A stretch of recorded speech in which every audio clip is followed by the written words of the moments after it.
नमस्कार. नेहमीची येतो पावसाळा अशी एक म्हण वाक्य आपल्याकडे आहे. पावसाळा काय दरवर्षी येत असतो, तसाच दरवर्षी परीक्षा देखील येत असतात.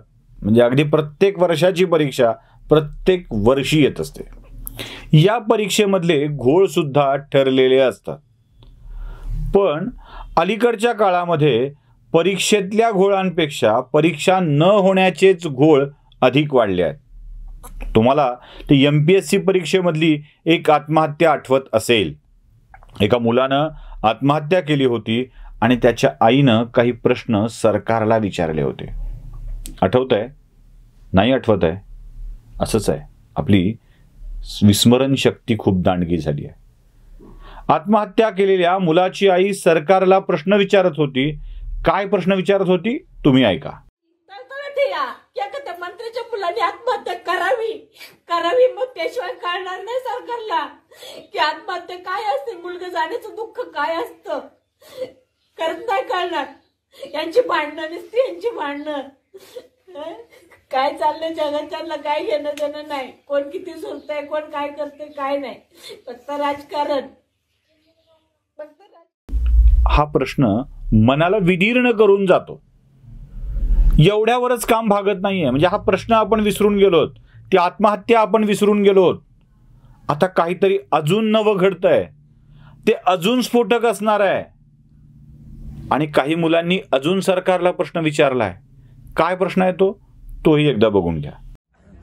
आम्हाला एक्झाम सेंटर उद्या सकाळी 9 वाजता तिथं आम्हाला रिपोर्टिंग करायला लावलेली आहे. आणि संध्याकाळी या टायमाला 10 वाजता जर आम्हाला सांगतात, आम्ही मध्य रस्त्यात प्रवासात असताना 10 वाजता जर आम्हाला ते सांगतात की एक्झाम रद्द झाली आहे, तर आम्ही अशा लोकांनी काय करावं. आम्ही कमीत कमी 600-700 किलोमीटर अंतरावरनं आलेलो आहे. आम्ही 4,000-5,000 हजार रुपये खर्च केलाय ट्रॅव्हलिंगसाठी. फॉर्म भरण्यासाठी पैसे आमचे खर्च झाले. असं जर चालणार असेल तर आम्ही काय करायला पाहिजे. महाराष्ट्र शासन, महाराष्ट्र शासन, आरोग्य विभाग, आरोग्य विभाग, आरोग्य विभाग, आरोग्य विभाग. अहो, ही मुलं रात्रीच्या अंधारात रात्र जागत हजारो रुपये खर्च करून परीक्षेसाठी निघालेली होती.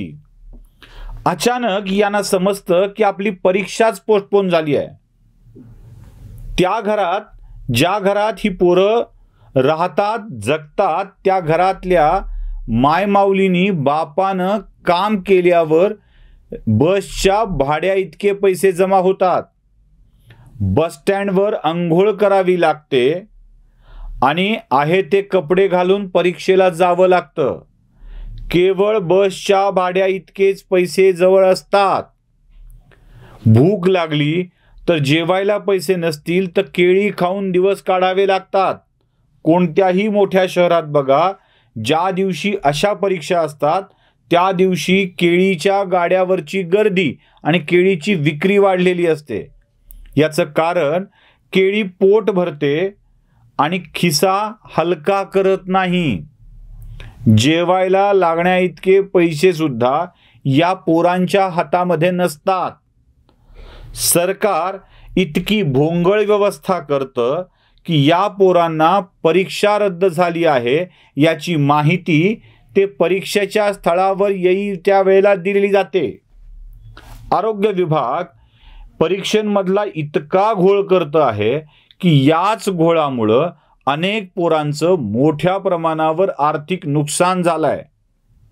असं नाही का वाटत आपल्याला की या मुलांना परीक्षा स्थळावर येण्यासाठीचा जो खर्च आहे तो खूप मोठा आहे. 100-200 रुपये तिकीट, 50 रुपये तिकीट ही स्थिती उरलेली नाही आहे आता. ज्या दिवशी अशा परीक्षा असतात त्या दिवशी बसमध्ये तर गर्दी असतेच असते आणि खाजगी बस चालकांनी आपल्या तिकिटांचा दर वाढवून टाकलेला असतो.